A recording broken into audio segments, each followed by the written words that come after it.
ನಾನು ಅಡುಗೆ ಮನೆಯಿಂದ ಬಿಸಿ ಹಾಲು ತೆಗೆದುಕೊಂಡು ಬರುತ್ತಿದ್ದಾಗ ಅತ್ತೆ ಮಾವನ ಕೋಣೆಯಿಂದ ಒಂದು ವಿಚಿತ್ರ ಶಬ್ದ ಕೇಳಿಸಿತು. ಅತ್ತೆ ಪದೇ ಪದೇ ಇದು ನಿಲ್ಲಿಸಿ.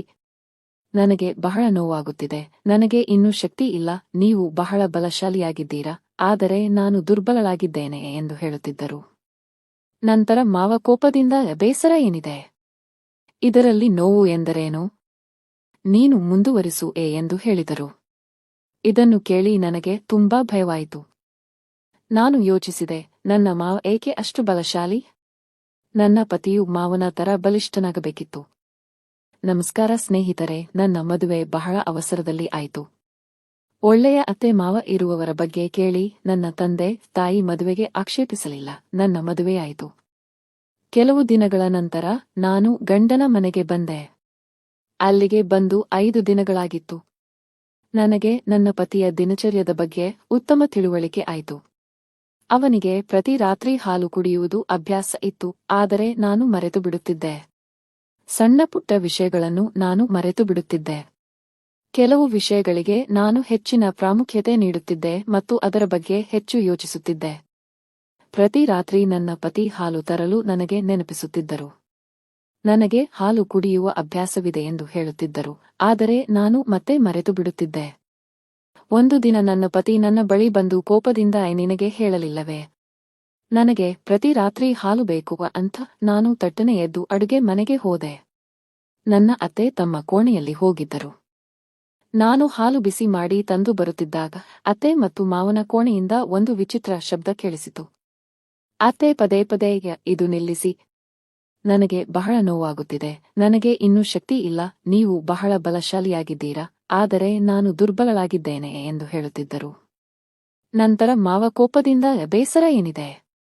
ನೀನು ಮುಂದುವರಿಸು ಎಂದು ಹೇಳುತ್ತಿದ್ದರು. ಇದನ್ನು ಕೇಳಿ ನಾನು ಆಶ್ಚರ್ಯಚಿಂತಿಯಲ್ಲ ಸ್ವಲ್ಪ ಹೊತ್ತು ನಿಂತು ನನ್ನ ಕೋಣೆಗೆ ಬಂದುಬಿಟ್ಟೆ. ನಾನು ಮಲಗಲು ಹೋದಾಗ ನನ್ನ ಮನಸ್ಸಿನಲ್ಲಿ ಇದೇ ಯೋಚನೆಗಳು ಬರುತ್ತಿರುವವು. ನನ್ನ ಮಾವ ಏಕೆ ಅಷ್ಟು ಬಲಶಾಲಿ?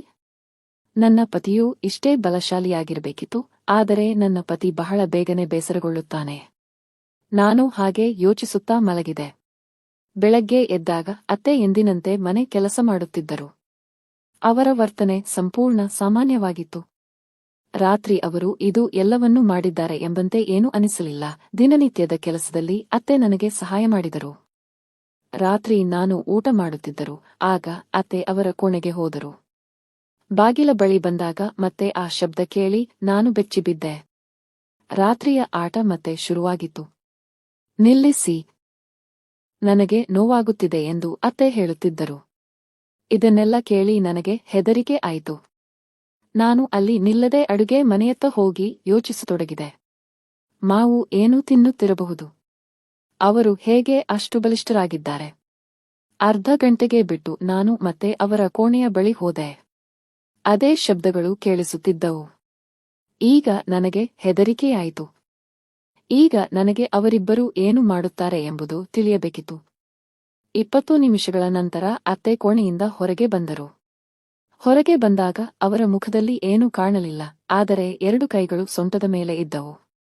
ಈ ಬೆನ್ನು ನೋವು ಯಾವಾಗ ಹೋಗುತ್ತದೆ ಎಂದು ತಮ್ಮಲ್ಲೇ ಪ್ರಶ್ನಿಸಿಕೊಳ್ಳುತ್ತಿದ್ದರು. ಇದನ್ನು ಕೇಳಿ ನನಗೆ ನಗು ನಿಲ್ಲಲಿಲ್ಲ. ಈಗ ನನಗೆ ಅತ್ತೆ ಮಾವನಿಗೆ ಏನೂ ಆಗುತ್ತಿದೆಯೆಂದು ತಿಳಿಯಬೇಕಿತ್ತು. ನನ್ನ ಗಮನ ಅತ್ತೆಯ ಮೇಲಿತು, ಆದರೆ ಗಮನವಿಟ್ಟರೂ ನನಗೆ ಏನೂ ಅರ್ಥವಾಗಲಿಲ್ಲ. ನನ್ನ ಪತಿಯವರಿಂದ ತುಂಬಾ ಭಿನ್ನರಾಗಿದ್ದರು. ಅವರು ಬೇಗನೆ ಮಲಗುತ್ತಿದ್ದರು. ನಾನು ಪ್ರೇಮಕ್ಕಾಗಿ ಹಂಬಲಿಸುತ್ತಿದ್ದೆ. ಆಗ ನನ್ನ ಗಮನ ಅತ್ತೆ ಮಾವನ ಕೋಣೆಯತ್ತ ಹೋಯಿತು. ಅದನ್ನು ನೋಡಿ ಇವರಿಗೂ ಇಷ್ಟು ವಯಸ್ಸಾದರೂ ಇವರು ಹೇಗೆ ಆನಂದಿಸುತ್ತಿದ್ದಾರೆ ಎಂದು ಯೋಚಿಸತೊಡಗಿದೆ. ನನ್ನ ಗಂಡ ಮಲಗಿದ್ದರು. ನನ್ನ ಗಂಡನಂತೆ ಇದ್ದರೆ ಎಷ್ಟು ಚೆನ್ನಾಗಿತ್ತು ಎಂದು ನಾನು ಯೋಚಿಸುತ್ತಿದ್ದೆ. ನಾನು ಮತ್ತೆ ಅವರ ಕೋಣೆ ಕಡೆಗೆ ಹೋದೆ. ಅವರ ಬಾಗಿಲಿಂದ ಅತ್ತೆಯ ಧ್ವನಿಗಳಲ್ಲಿ ಕಿವಿಯಲ್ಲಿ ಬೀಳುತ್ತಿತ್ತು. ಈಗ ನಿಲ್ಲಿಸಿ ಬಿಡಿ ನನ್ನನ್ನು ಎಂದು ಕೇಳಿ ನನ್ನ ಮನಸ್ಸಿಗೆ ತುಂಬಾ ಮುಜುಗರವಾಯಿತು. ನಂತರ ನನ್ನ ಮನಸ್ಸಿಗೆ ಒಂದು ಆಲೋಚನೆ ಬಂತು. ಅವರು ಏನು ಮಾಡುತ್ತಿದ್ದಾರೆ ಎಂಬುದಾಗಿ ಅವರ ರೂಮಿಗೆ ಹೋಗಿ ನೋಡೋಣ ಎಂದೆನಿಸಿತು. ಅತ್ತೆ ಮಾವ ಏನು ಮಾಡುತ್ತಾರೆ ಎಂದು ಗಮನಿಸಬೇಕಿತ್ತು. ಅತ್ತೆಯ ಮಾತಿನ ಮೇಲೆ ನನ್ನ ಗಮನ ಇತ್ತು, ಆದರೆ ಏನೂ ಅರ್ಥವಾಗಲಿಲ್ಲ. ಆದರೆ ಸ್ಪಷ್ಟವಾಗಿ ಏನೂ ಕೇಳಿಸುತ್ತಿರಲಿಲ್ಲ. ಆಗ ನನಗೆ ಅವರು ಏನು ಮಾಡುತ್ತಿದ್ದಾರೆ ಅಂತ ನೋಡಬೇಕಾಯಿತು. ನಾನು ಎದ್ದು ಅತ್ತೆ ಮಾವನ ರೂಮಿನ ಕಡೆಗೆ ಹೋದೆ. ಅಲ್ಲಿ ಲೈಟ್ ಉರಿಯುತ್ತಿದ್ದವು, ಅಂದರೆ ಅವರು ಎದ್ದಿದ್ದರು. ಕಿಟಕಿಯಿಂದ ಒಂದು ಸದ್ದು ಕೇಳಿ ಬಂತು. ಅತ್ತೆ ಮಾವನಿಗೆ ಈ ವಯಸ್ಸಿನಲ್ಲೂ ನೀವು ನನ್ನನ್ನು ಬಿಡುವುದಿಲ್ಲ, ನಿಮಗೆ ಗೊತ್ತು ನನಗೆ ಶಕ್ತಿಯಿಲ್ಲ ಅಂತ ಹೇಳುತ್ತಿದ್ದರು. ಆಗ ಮಾವ, ಇನ್ನು ಸ್ವಲ್ಪ ತಾಳ್ಮೆ ಇಡು, ನಂತರ ನಿನಗೆ ನೋವು ಇರುವುದಿಲ್ಲ ಎಂದರು. ಅತ್ತೆ ಸ್ವಲ್ಪ ಹೊತ್ತು ಮೌನವಾಗಿದ್ದರು. ನಾನು ಕಿಟಕಿಯಿಂದ ನೋಡಿದೆ, ಆದರೆ ಏನೂ ಕಾಣಲಿಲ್ಲ. ಇದನ್ನು ನೋಡಿ ನಾನು ನಿರಾಸೆಗೊಂಡು ರೂಮಿನಿಂದ ಹಿಂತಿರುಗಿ ಬಂದೆ. ಹಾಗೆಯೇ ನಾನು ನನ್ನ ಹಾಸಿಗೆಗೆ ಬಂದು ಮಲಗಿದೆ. ಆಗ ನನ್ನ ಗಂಡ ಕೋಪದಿಂದ ನೀನು ಎಲ್ಲಿ ಹೋಗಿದ್ದೆ ಅಂತ ಕೇಳಿದರು. ಅವರ ಪ್ರಶ್ನೆ ನನ್ನನ್ನು ಆಶ್ಚರ್ಯಗೊಳಿಸಿತು. ನಾನು ಅವರತ್ತ ನೋಡಿದೆ. ಅವರು ಎದ್ದು ಕುಳಿತು ನನ್ನನ್ನು ವಿಚಿತ್ರವಾಗಿ ನೋಡುತ್ತಾ, ನೀನು ನಿನ್ನನ್ನು ಏನು ಅಂದುಕೊಂಡಿದ್ದೀಯಾ? ನಾನು ಮಲಗಿದ್ದೇನೆ ಅಂತ ನೀನು ಇಷ್ಟು ರಾತ್ರಿಯಲ್ಲಿ ಎಲ್ಲಿಯಾದರೂ ಹೋಗಬಹುದು ಅಂತ ಅಂದುಕೊಂಡಿದ್ದೀಯಾ? ನನಗೆ ಏನು ಗೊತ್ತಿಲ್ಲ ಅಂದುಕೊಂಡಿದ್ದೀಯಾ ಎಂದರು. ಅವರ ಕೋಪ ನನ್ನನ್ನು ಅಸಮಾಧಾನಗೊಳಿಸಿತು. ಅವರು ಸತ್ಯ ಹೇಳು, ಎಲ್ಲಿಗೆ ಹೋಗಿದ್ದೆ ಅಂತ ಕೇಳಿದರು. ನಾನು ಭಯದಿಂದ ನನಗೆ ನಿದ್ದೆ ಬರುತ್ತಿರಲಿಲ್ಲ, ತಲೆನೋವು ಕೂಡ ಬರುತ್ತಿತ್ತು. ಆದ್ದರಿಂದ ಹೊರಗೆ ಆವರಣಕ್ಕೆ ಹೋಗಿದ್ದೆ. ಇದರಲ್ಲಿ ಏನೂ ತಪ್ಪು ಅಂತ ಸ್ವಲ್ಪ ಜೋರಾಗಿ ಹೇಳಿದೆ. ಕ್ಷಣದಲ್ಲಿ ಅವರು ಶಾಂತರಾದರು. ನಂತರ ಸ್ವಲ್ಪ ಶಾಂತವಾಗಿ, ರಾತ್ರಿಯಲ್ಲಿ ಒಬ್ಬಂಟಿಯಾಗಿ ಆವರಣಕ್ಕೆ ಹೋಗಲು ನಿನಗೆ ಯಾರು ಹೇಳಿದರು? ಮುಂದಿನ ಬಾರಿ ನಿದ್ದೆ ಬರದಿದ್ದರೆ ನನ್ನನ್ನು ಎಬ್ಬಿಸು ನೀನು. ಒಬ್ಬಂಟಿಯಾಗಿ ಹೊರಗೆ ಹೋಗಬೇಕಾಗಿಲ್ಲ ಅಂತ ಹೇಳಿ ಅವರು ಮತ್ತೆ ಮಲಗಿದರು. ನನ್ನ ಮನಸ್ಸಿನಲ್ಲಿ ಏನು ಸುಂಟರಗಾಳಿ ನಡೆಯುತ್ತಿದೆ ಅಂತ ಅವರಿಗೆ ಗೊತ್ತಿಲ್ಲ. ನಾನು ಅವರ ಪ್ರೀತಿಗಾಗಿ ಹಾತೊರೆಯುತ್ತಿದ್ದೆ, ಆದರೆ ನಾನೇ ಅವರ ಬಳಿಗೆ ಹೋಗಲು ಧೈರ್ಯ ಮಾಡುತ್ತಿರಲಿಲ್ಲ. ಆ ರಾತ್ರಿ ನನಗೆ ಯಾವಾಗ ನಿದ್ರೆ ಬಂತು ಅಂತ ನನಗೆ ನೆನಪಿಲ್ಲ. ಈಗ ನಾನು ಪ್ರತಿದಿನ ರಾತ್ರಿ ಅತ್ತೆ ಮತ್ತು ಮಾವನ ಆ ಮಾತುಗಳನ್ನು ಕೇಳುತ್ತಿದ್ದೆ. ಅದು ನನ್ನೊಳಗೆ ಬೆಂಕಿ ಹಚ್ಚುತ್ತಿತ್ತು. ಅವರು ಏನು ಮಾಡುತ್ತಾರೆ ಅಂತ ನೋಡೋಣ ಅಂತ ನಾನು ಯೋಚಿಸುತ್ತಿದ್ದೆ. ಒಂದು ದಿನ ನನ್ನ ಗಂಡ 2 ದಿನಗಳ ಕಾಲ ನಾನು ಕಂಪನಿಯ ಕೆಲಸದ ಸಲುವಾಗಿ ಬೇರೆಯ ಕಡೆ ಹೋಗುತ್ತಿದ್ದೇನೆ. 2 ದಿನ ನಾನು ಬರಲಿಕ್ಕೆ ಆಗುವುದಿಲ್ಲ ಎಂದು ಅವರು ಸಹ ಹೇಳಿದ್ದಾರೆ. ನನ್ನ ಮನಸ್ಸಿಗೆ ಒಂದು ಆಲೋಚನೆ ಬಂತು. ಅತ್ತೆ ಮಾವರ ರೂಮಿನಲ್ಲಿ ಏನು ನಡೆಯುತ್ತಿದೆ ನೋಡೋಣ ಅಂತ ನಾನು ಯೋಚಿಸಿದೆ. ನನ್ನ ಅತ್ತೆ ಮತ್ತು ಮಾವ ಸಂಜೆ ಊಟ ಮಾಡಿದ ನಂತರ ಹೊರಗೆ ತಿರುಗಾಡಲು ಹೋಗಿದ್ದರು. ಪರಸ್ಪರ ಮಾತನಾಡುತ್ತಿದ್ದರು. ಅವರನ್ನು ನೋಡಿ ನಾನು ದಂಗಾಗಿ ಹೋದೆ. ಇಷ್ಟು ವಯಸ್ಸಿನಲ್ಲೂ ಪರಸ್ಪರ ಸಮಯ ಕಳೆಯುವುದು ನಿಜವಾಗಿಯೂ ಅವರಿಂದ ಕಲಿಯಬೇಕಿತ್ತು. ಆ ದಿನ ನಾನು ನನ್ನ ಎಲ್ಲಾ ಕೆಲಸಗಳನ್ನು ಬೇಗನೆ ಮುಗಿಸಿ ಅತ್ತೆಯವರ ಕೋಣೆಗೆ ಹೋಗಿ ಅಡಗಿ ಕುಳಿತುಕೊಂಡೆ. ಇಂದು ಸತ್ಯವನ್ನು ತಿಳಿದುಕೊಳ್ಳಲು ಪ್ರಯತ್ನಿಸುತ್ತಿದ್ದೆ. ನನ್ನ ಮಾವ ತಮ್ಮ ಪತ್ನಿಯನ್ನು ತುಂಬಾ ಪ್ರೀತಿಸುತ್ತಾರೆ. ಅವರನ್ನು ತುಂಬಾ ಸಂತೋಷವಾಗಿ ಇಟ್ಟುಕೊಳ್ಳುತ್ತಾರೆ. ನನ್ನ ಗಂಡ ನನ್ನನ್ನು ಅಷ್ಟು ಸಂತೋಷವಾಗಿ ಇಡಲು ಸಾಧ್ಯವಿಲ್ಲ. ಆದ್ದರಿಂದ ಇದು ಹೇಗೆ ಸಾಧ್ಯ ಎಂದು ತಿಳಿದುಕೊಳ್ಳಬೇಕಿತ್ತು. ಅವರಿಬ್ಬರು ಏನು ಮಾಡುತ್ತಾರೆ ಇದನ್ನು ನೋಡಲು ಆ ರಾತ್ರಿ ನಾನು ಅವರ ಕೋಣೆಯಲ್ಲಿ ಅಡಗಿಕೊಂಡೆ. ಆ ರಾತ್ರಿ ನಾನು ನೋಡಿದ್ದು ನನ್ನನ್ನು ಆಶ್ಚರ್ಯಚಕಿತಗೊಳಿಸಿತು. ನಾನು ಅವರನ್ನು ನನ್ನ ಕಣ್ಣಿಂದ ನೋಡುತ್ತಿದ್ದೆ. ಸ್ವಲ್ಪ ಸಮಯದ ನಂತರ ನಾನು ಎದ್ದು ಅವರೊಂದಿಗೆ ಸೇರಿಕೊಂಡೆ.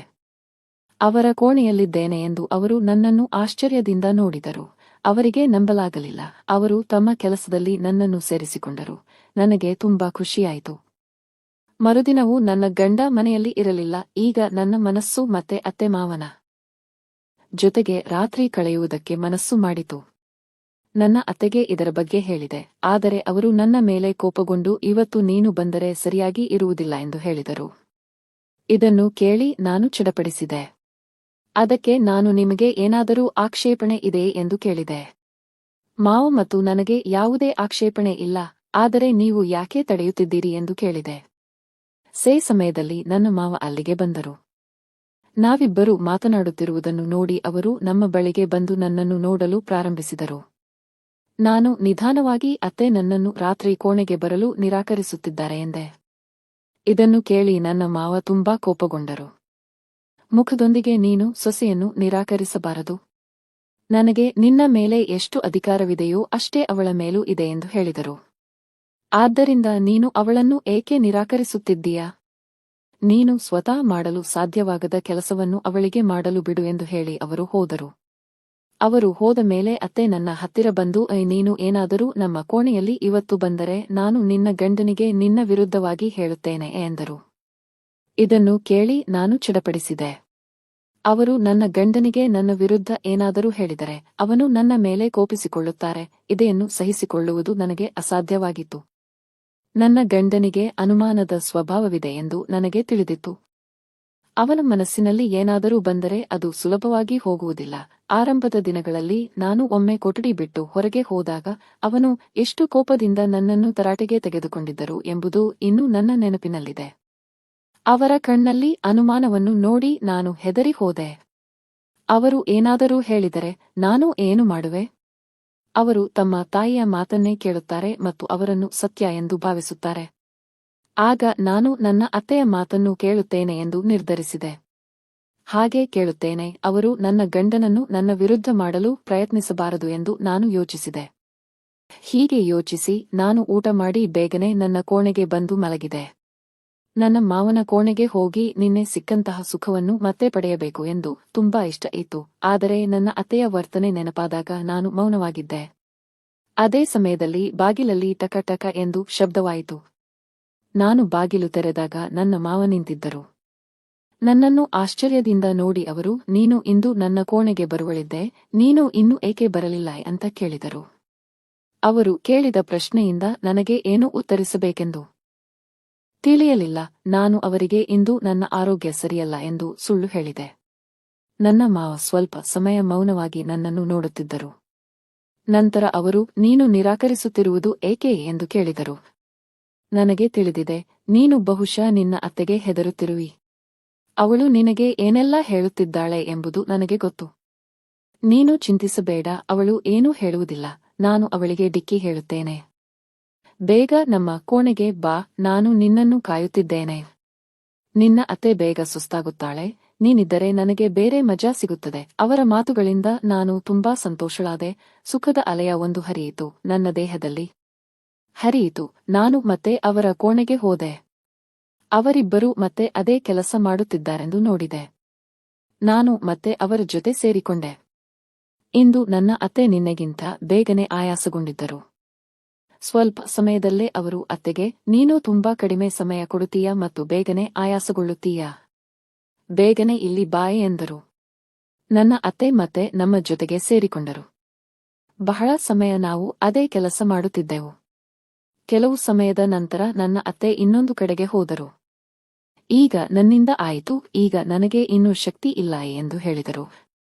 ನಿರಂತರ ನಾವಿಬ್ಬರೂ ಅದೇ ಕೆಲಸ ಮಾಡುತ್ತಿದ್ದರಿಂದ ನಾನು ಆಯಾಸಗೊಂಡೆ. ಬಹಳ ಸಮಯದ ನಂತರ ನಾನು ಬಹಳ ಆಯಾಸಗೊಂಡಾಗ ಮಾವನವರು ಸ್ವತಃ ನನಗೆ, ಈಗ ನೀನು ಹೋಗು, ನೀನು ತುಂಬಾ ಆಯಾಸಗೊಂಡಿದ್ದೀಯಾ ಎಂದರು. ನಾನು ನನ್ನ ಕೋಣೆಗೆ ಬರುವುದರ ಮೇಲೆ ಹಾಸಿಗೆಯ ಮೇಲೆ ಬಿದ್ದ ತಕ್ಷಣ ನಾನು ಗಾಢ ನಿದ್ರೆಯಲ್ಲಿ ಮಲಗಿದ್ದೆ.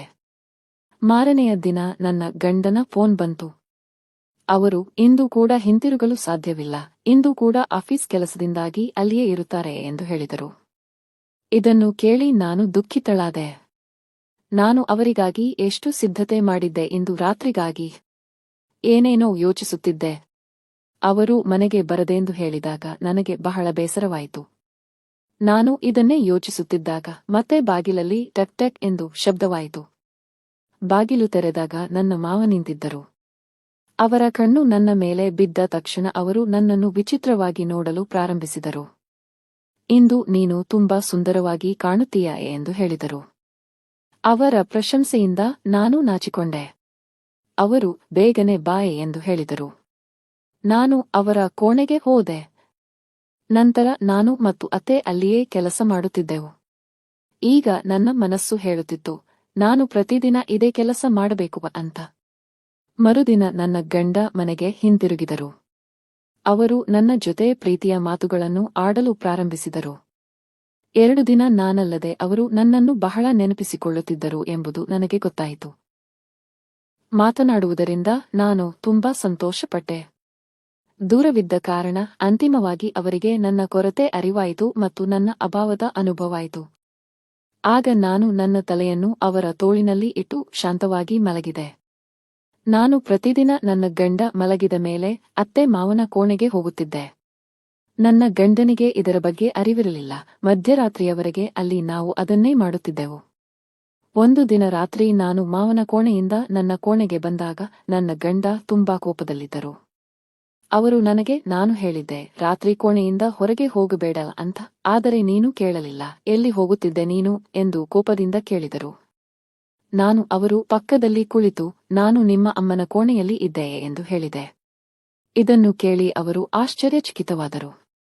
ನನ್ನ ಅಮ್ಮನ ಕೋಣೆಯಲ್ಲಿ ನೀನು ಏನು ಮಾಡುತ್ತಿದ್ದೆಯೇ ಎಂದು ಅನುಮಾನದಿಂದ ಅವರು ನನ್ನ ನೋಡಿದರು. ನಾನು ಅವರ ಜೊತೆ ನಿರೂಪಣೆಗೆ ಹೋಗಿದ್ದೆ ಎಂದೆ. ಅವರು ಮೌನವಾಗಿದ್ದರು. ನಂತರ ಏನೂ ಹೇಳಲಿಲ್ಲ. ನಂತರ 2-3 ದಿನಗಳಿಗೊಮ್ಮೆ ಸುಖವನ್ನು ಪಡೆಯಲು ನಾನು ಅತ್ತೆ ಮಾವನ ಬಳಿಗೆ ಹೋಗಲು ಶುರುಮಾಡಿದೆ. ಆಗ ನನ್ನ ಗಂಡ ನನ್ನನ್ನು ಕೇಳಲು ಶುರುಮಾಡಿದರು, ಅಮ್ಮನ ಬಳಿ ಯಾವ ಕೆಲಸಕ್ಕೆ ಹೋಗುತ್ತೀಯಾ? ನಾನು ಏನು ಹೇಳದೆ ಅಲ್ಲಿಂದ ಹೊರಟು ಹೋದೆ.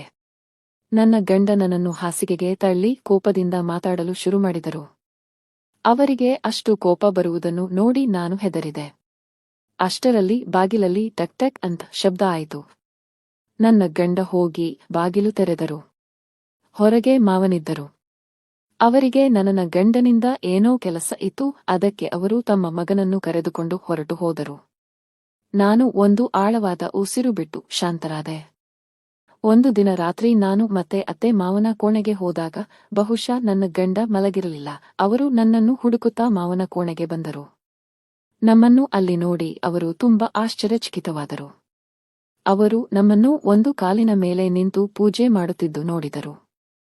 ಆಗ ಜೋರಾದ ಧ್ವನಿಯಲ್ಲಿ ಇದೇನು ನಡೆಯುತ್ತಿದೆ ಎಂದು ಕೇಳಿದರು. ನನ್ನ ಅತ್ತೆ ತನ್ನ 2 ಕಾಲು ನೆಲದ ಮೇಲೆ ಇಟ್ಟು ಸೋಫಾದಲ್ಲಿ ಕುಳಿತು, ಬಹಳ ದಿನಗಳಿಂದ ನಿನ್ನ ಅಪ್ಪ ಈ ಪೂಜೆ ಮಾಡುತ್ತಿದ್ದಾರೆ. ಅವರ ಅಭಿಪ್ರಾಯದಲ್ಲಿ ಹೀಗೆ ಒಂದು ಕಾಲಿನ ಮೇಲೆ ನಿಂತು ಪೂಜೆ ಮಾಡುವುದರಿಂದ ದೇವರು ತುಂಬಾ ಸಂತೋಷಪಡುತ್ತಾರೆ ಮತ್ತು ಮನುಷ್ಯನಿಗೆ ಅವನು ಬಯಸುವ ಎಲ್ಲವೂ ಸಿಗುತ್ತದೆ. ನಾನು ಬೇಗನೆ ದಣಿದು ಹೋಗುತ್ತೇನೆ, ಆದರೆ ನಿನ್ನ ಹೆಂಡತಿ ಮತ್ತು ನಿನ್ನ ಅಪ್ಪ ಬಹಳ ಹೊತ್ತು ಇದನ್ನು ಮಾಡುತ್ತಾರೆ. ಇವರಿಬ್ಬರಿಗೂ ಏಕೆ ದಣಿವಾಗುತ್ತಿಲ್ಲ ಎಂದು ಗೊತ್ತಿಲ್ಲ ಎಂದರು. ಇದನ್ನು ಕೇಳಿ ನನ್ನ ಗಂಡ ಎಲ್ಲವನ್ನೂ ವಿವರಿಸಲು ಶುರುಮಾಡಿದರು. ಇದು ದೇವರು ಹೇಳಿದ್ದಲ್ಲ. ಭಗವಂತನನ್ನು ನಿಷ್ಠೆಯಿಂದ ಪೂಜಿಸಿದರೆ ಎಲ್ಲವೂ ಚೆನ್ನಾಗಿರುತ್ತದೆ ಅಂತ ಬಹಳ ತಿಳಿಸಿದರು. ನಾವು ನಮಗೆ ಕಷ್ಟ ಕೊಟ್ಟು ಅಥವಾ ಇತರರಿಗೆ ಕಷ್ಟ ಕೊಟ್ಟು ದೇವರನ್ನು ಮೆಚ್ಚಿಸಲು ಹೋದರೆ ದೇವರು ಮೆಚ್ಚುವುದಿಲ್ಲ ಎಂದರು. ಈಗ ಅವರು ಬೆಳಗ್ಗೆ ಎದ್ದು ಭಗವಂತನ ಧ್ಯಾನ ಮಾಡಲು ಪ್ರಾರಂಭಿಸಿದರು. ನಾವು ಕೂಡ ಇದನ್ನೆಲ್ಲ ಬಿಟ್ಟು ದೇವರ ಧ್ಯಾನವನ್ನು ಶುರುವಾಯಿತು. ಸ್ನೇಹಿತರೆ, ಕತೆ ಒಳ್ಳೆಯದಾಗಿದ್ದರೆ ನಮ್ಮ ಚಾನೆಲ್ಗೆ ಸಬ್ಸ್ಕ್ರೈಬ್ ಮಾಡಿ, ಲೈಕ್ ಮತ್ತು ಶೇರ್ ಮಾಡಿ. ಇಂದು ನಿಮಗೆ ಹೇಗಿತ್ತು ಎಂದು ಕಮೆಂಟ್ ಮಾಡಿ ತಿಳಿಸಿ.